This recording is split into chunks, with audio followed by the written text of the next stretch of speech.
ഉത്തരഭാരതത്തിൽ ഒരു ഭക്തരുണ്ടായിരുന്നു. അദ്ദേഹം വളരെ അന്തർമുഖനായിരുന്നു. ലോകകാര്യങ്ങളിൽ ഒന്നും ഇടപെടാതെ എപ്പോഴും ഭഗവത് ഭാവത്തിൽ ജീവിച്ചു. ഒരു ദിവസം സഹോദരന്മാർ പറഞ്ഞു, സഹോദര, നിന്നെ കൊണ്ട് വീട്ടിൽ ഒരു പ്രയോജനവുമില്ല. നീ വീട്ടിൽ നിന്ന് ഇറങ്ങിപ്പോകൂ. അദ്ദേഹം ശാന്തമായി അത് സമ്മതിച്ചു. പുറത്തേക്ക് പോകാൻ തുടങ്ങിയപ്പോൾ വീട്ടുകാർ ചോദിച്ചു, നിന്നെ ഇനി ആരാണ് നോക്കുക? ആരാണ് ഭക്ഷണം നൽകുക? എവിടെ താമസിക്കും? അദ്ദേഹം പറഞ്ഞു, എന്റെ നാഥനുണ്ടല്ലോ, എല്ലാം അവൻ നോക്കും. അപ്പോൾ മൂത്ത സഹോദരൻ ചോദിച്ചു, നീ മരിച്ചാൽ നിന്റെ അന്തിമകർമ്മം ആരാണ് ചെയ്യുക? അദ്ദേഹത്തിന്റെ കണ്ണുകൾ നിറഞ്ഞു. അദ്ദേഹം പറഞ്ഞു, ജടായുവിന്റെ അന്തിമകർമ്മം ശ്രീരാമൻ ചെയ്തുവെന്ന് ഞാൻ കേട്ടിട്ടുണ്ട്. എന്റെയും ശ്രീരാമൻ തന്നെ ചെയ്യും. ഇത് കേട്ട് സാകേത ധാമത്തിൽ വിരാജിച്ചിരുന്ന ശ്രീരാമൻ അത്യധികം സന്തോഷിച്ചു.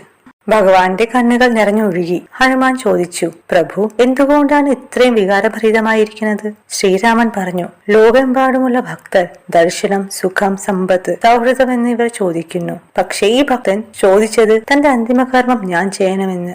അങ്ങനെ അദ്ദേഹം 25 വർഷം കാട്ടിൽ ഭഗവത് സ്മരണയിൽ ജീവിച്ചു. എല്ലാം സ്വയം ക്രമമായി ലഭിച്ചു.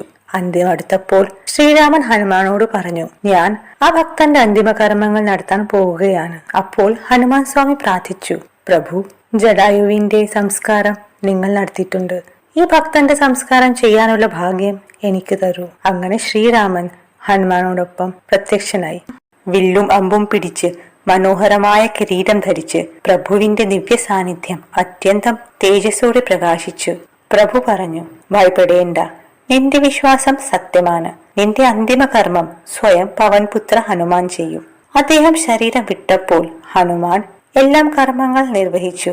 അവസാനം ആ ഭക്തനെ ശ്രീരാമൻ തന്റെ ദിവ്യധാമത്തിലേക്ക് കൊണ്ടുപോയി. ഇതൊരു കഥ മാത്രമല്ല, വിശ്വാസത്തിന്റെ അതുല്യ ഉദാഹരണമാണ്. നമുക്കും നമ്മുടെ ഭഗവാനിൽ അചഞ്ചലമായ വിശ്വാസം വെക്കാൻ കഴിയട്ടെ. ഹരേ രാമ, ഹരേ കൃഷ്ണ.